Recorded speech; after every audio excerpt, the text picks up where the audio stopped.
TV. मैं हूं राजेश मिश्रा और इस समय आप हमारा खास प्रोग्राम देख रहे हैं सच तो।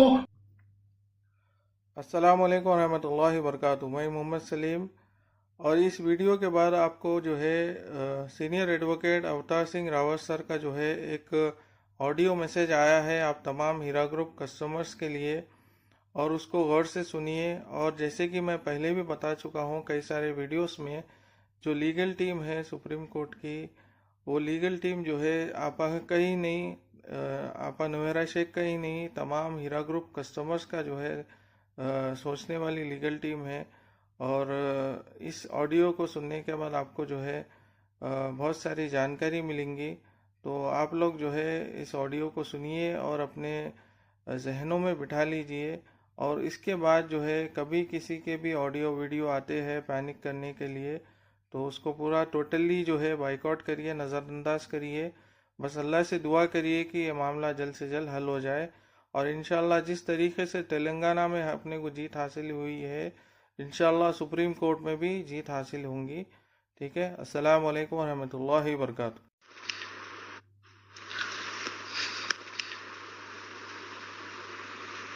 साथियों, मैं Avtar Singh Rawat senior advocate supreme court से बोल रहा हूँ। कुछ मित्रों ने नौरा शेख के केस के विषय में मुझसे जानना चाहा है, तो मैं सभी जो इन्वेस्टर हैं उनको ये बता देना चाहता हूँ कि जब तेलंगाना हाई कोर्ट से हमारी जीत हुई थी और तेलंगाना हाई कोर्ट ने साफ निर्देश दिए थे तेलंगाना सरकार को कि ये सब केसेस एसएफआईज को दिए जाए, तो इसी प्रकार कुछ केसेस, एक दो केसेस केरला में थे, कुछ कर्नाटक में हैं, कुछ आंध्र प्रदेश में थे और महाराष्ट्र में थे। तो हम लोगों ने एक रिट पिटीशन सुप्रीम कोर्ट में इस आशय से फाइल किया था कि सुप्रीम कोर्ट जैसे तेलंगाना हाई कोर्ट की तर्ज पे ही एक ऑर्डर पास कर दिया जाए और सब केसेस जो कि तेलंगाना हाई कोर्ट ने भेज दिया तो और केसेस भी एसएफआई को भेज दिए जाए। उसके साथ साथ हमने डॉक्टर नौरा शेख की बेल की एप्लीकेशन में लगाई थी। तो पहले दिन नोटिस हुए थे, सरकारों को नोटिस गया, यूनियन ऑफ इंडिया को गया और जितनी भी पार्टियां उसमें स्टेट थी सब स्टेट की सरकारों को नोटिस गया था और बेल पे भी नोटिस हुआ था। और कोर्ट ने कहा था कि हम अगली तारीख को नोटिस पे निर्णय दे देंगे, बेल पे निर्णय दे देंगे। लेकिन हुआ क्या कि अगली तारीख को तेलंगाना सरकार ने बड़ी चालाकी से तेलंगाना हाई कोर्ट के खिलाफ जो एसएलपी फाइल किया था सुप्रीम कोर्ट में, उसको हमारी पिटीशन के साथ जोड़ दिया, लगा दिया, टैग कर दिया। और चूंकि वो टैग होने के बाद उसमें नोटिस जाने थे, जो तेलंगाना हाई कोर्ट ने रेस्पोंडेंट बनाए थे उनको भी नोटिस जाना था, तो उस दिन वो तय नहीं हो पाया और ये केस उस दिन लगा था 16 मार्च को। 16 मार्च के बाद आपको मालूम होगा कि उसके बाद लॉकडाउन लग गया। केस को 3 मई को आना था, 3 अप्रैल को आना था, लेकिन चूंकि लॉकडाउन लग गया, कोर्टों ने काम करना बंद गया, सुप्रीम कोर्ट बंद हो गए और ये वीडियो कॉन्फ्रेंसिंग के द्वारा सुप्रीम कोर्ट ने सिर्फ वो अर्जेंट मैटर जो फ्रेश मैटर हैं उनको सुनने के लिए अलाउ किया। और जो मैटर जो हमारे पुराने हैं, जैसे नौरा शेख का मैटर है जिसमें नोटिस हो चुके थे, उस नोटिस वाले मैटरों को, क्योंकि हम लोगों की फाइलें सुप्रीम कोर्ट की रजिस्ट्री में लॉक है और जजों के घर नहीं जा सकती है, तो और उसमें अभी जवाब आने हैं और पार्टियों को भी अपना पक्ष रखने के लिए आना है और उसमें कई पार्टियां वीडियो कॉन्फ्रेंसिंग से संभव भी नहीं है।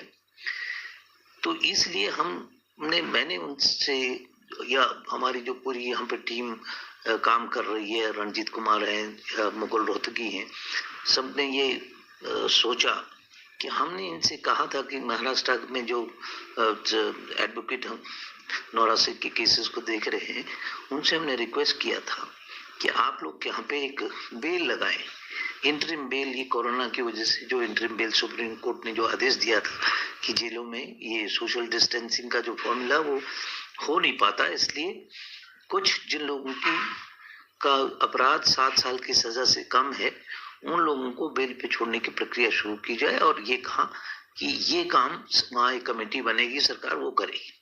तो उसी के तहत हमने नोरा शेख जी के वकीलों को महाराष्ट्र में रिक्वेस्ट किया था कि आप नीचे की अदालत में ये बेल एप्लीकेशन फाइल करें। तो उन्होंने फाइल किया, लेकिन नीचे की अदालत ने उसको खारिज कर दिया। अब हाई कोर्ट ने अभी 2-3 दिन पहले जब उसको सुना है, तो हाई कोर्ट ने ये कहा कि अगर कोई दिक्कत हो या मेडिकली कोई प्रॉब्लम और हो जाए, अभी तो जो मेडिकल प्रॉब्लम थी जैसे डायबिटीज वगैरह वगैरह, ये तो उन्होंने कहा कि चलो स्टेट गवर्नमेंट को डायरेक्शन दिया कि इसकी पूरी वो दवाई और पूरा ट्रीटमेंट वो करेंगे।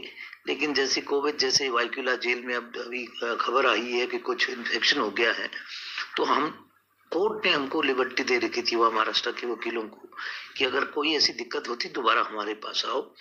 तो इसलिए हम सुप्रीम कोर्ट में उसके खिलाफ SLP इसलिए नहीं डाल सकते जब तक वो तय नहीं हो जाता है। तो शायद 2-3 दिनों में वो डालेंगे उसको, और उसके बाद अगर मान ली जाए महाराष्ट्र हाईकोर्ट बेल को खारिज करती है, तो हम उसके खिलाफ SLP दाखिल करेंगे, क्योंकि वो फ्रेश SLP होगी। और फ्रेश SLP जो होती है उसको हम वीडियो कॉन्फ्रेंसिंग के माध्यम से बेल एप्लीकेशन लगा लेंगे।